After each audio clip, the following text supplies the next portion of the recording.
Hello everyone and welcome to another CB Clips. As you know, this week I inaugurated CB Clips on Facebook and LinkedIn in addition to Twitter, and the response from many of you around the world has been really amazing. I'm so thankful to everybody who participated and to everybody who commented and gave feedback. As I've said many times, this is the way for all of us pediatric surgeons from around the world to learn together.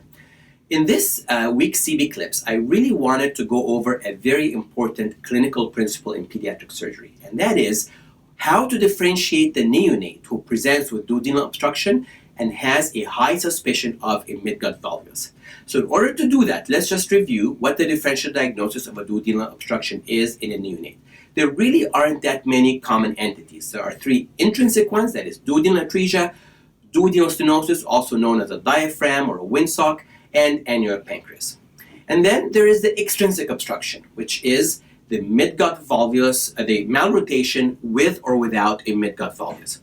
Now, if we look at the complete duodenal obstruction, like baby number 1, some people commented that the second bubble seems small. Yes, but this is a small baby with a nasogastric tubule placed. Nevertheless, it is a classic double bubble with no distal gas. That is not an absolute emergency. Why? These babies will usually present on the first day of life. They're usually prenatally diagnosed in our communities. And really the differential diagnosis, once again, is either duodenal atresia or annular pancreas. Neither of these are an emergency. And when we work these babies up, is to look at their cardiac status. If they have syndromes, we work up for that. But there is really no indication to work up the bowel further or rush the baby to the operating room. Baby number 2 had a double bubble with a fair amount of distal gas.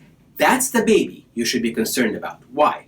Because the differential diagnosis is intrinsic obstructions such as duodenal stenosis or annular pancreas. However, malrotation with midgut valvulus is part of that differential diagnosis, and most of these babies, when they first present, will have a benign abdomen before ischemia sets in. However, when you have a partial duodenal obstruction, you have to move on to an upper GI if you have access to one immediately, and if not, some people mentioned ultrasound. If that ultrasound is available in your institution and reliable, you could do that, but you have to move to a study to delineate, in fact, whether there is a midgut valvulus and proceed to operation immediately if you confirm, or if you do not confirm a midgut valvulus, then you've ruled it out and you can do a semi-urgent operation later.